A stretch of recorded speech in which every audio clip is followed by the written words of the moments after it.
Guardian भी, अभिभावक भी अपने बच्चों को बनाने या बिगाड़ने में उतना ही दोषी है जितना कि अन्य लोग उस बच्चे को कहते हैं। तो कहा जाता है कि माता शत्रु पिता बैरी जिये न बालो नौ पाठ है थी, जिन्होंने बचपन में बच्चों को शिक्षा नहीं दी। शिक्षा मतलब संस्कारिक नहीं बनाया। बिल्कुल बिल्कुल। न सबसे बड़ा मदे हंस मदे वकोयत। ये धन्यवाद आपको, आपने जाना।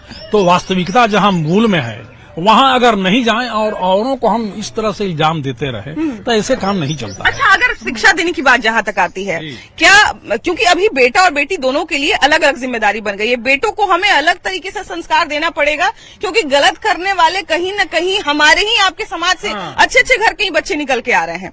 तो क्या हमें जब शिक्षा देने की बात आती है, संस्कार देने की बात आती है, तो क्या हम लड़कों को लाइटली लेते हैं और लड़कियों पर ज्यादा संस्कार थोपते हैं? ऐसा होता है? ऐसा है, सुनिए, चाहे बेटा हो या बेटी हो, अगर हम दशरथ बनकर के बच्चों का पालन करते हैं तब तो हम राम को जन्म दे सकते हैं। जैसे उन्होंने कहा, जब माता सीता और 4 उनकी बहनों को लेकर के आप में आए तो उन्होंने कहा कि हे मेरी धर्म पत्नी कौशल्या, ये जो 4 बहुएं आपकी आई हैं, ये बहू नहीं है, ये आपकी पुत्रियां हैं। इनको ऐसे रखिए जैसे आंखों में पुतली रखी जाती है। अब कोई बाप अगर बेटी का होगा उतना नहीं सोचेगा, महाराज जनक इतना नहीं सोचे होंगे जितना दशरथ ने सोचा। इसलिए सोचा कि वे बेटे का बाप था और एक संदेश उन्होंने दिया कि बेटे का अगर विवाह शादी करो तो बहू को वैसे रखो जैसे हमने संदेश दिया है। तो कहाँ लोग रखते हैं?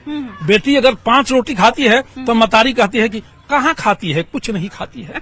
पोतोहू 2 रोटी खा लिया, अरे पटजारू है ना, इसके घर में कुछ नहीं, भिखारी की बेटी है। आजकल तो जेन्युइन गार्जियन जो है मैडम, वो बेटी से ज्यादा बेटे को संस्कार देना चाहता है।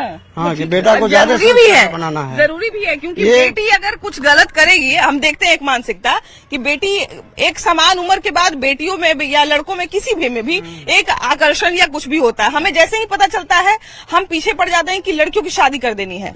लेकिन अभी के समय में, चलिए लड़की की तो शादी कर दी, वो आपके घर से चली गई, लेकिन अगर अभी के समय में बेटा का अगर किसी का कुछ गलत कर जाए तो वो तो जीवन भर आपका आजीवन आपके मरने तक आपको पेन देगा वो। तो इसलिए अब ये थॉट प्रोसेस डेवलप हुआ है। जो लोग हैं अच्छे पढ़े लिखे, शिक्षा का मतलब केवल पढ़ लिख लेना ही थोड़े होता है। जिनको शिक्षा का सही माने ज्ञान हो गया है वो अपने बच्चे को ज्यादा संस्कारी बनाएंगे। बच्चियों के थी में बच्ची को तो माने पाल पोस के करके अच्छा बना के दे दिए दूसरे के घर, लेकिन बच्चा तो आजीवन आपको पेन देगा अगर वो अच्छा संस्कारी नहीं बनाए तो आपको।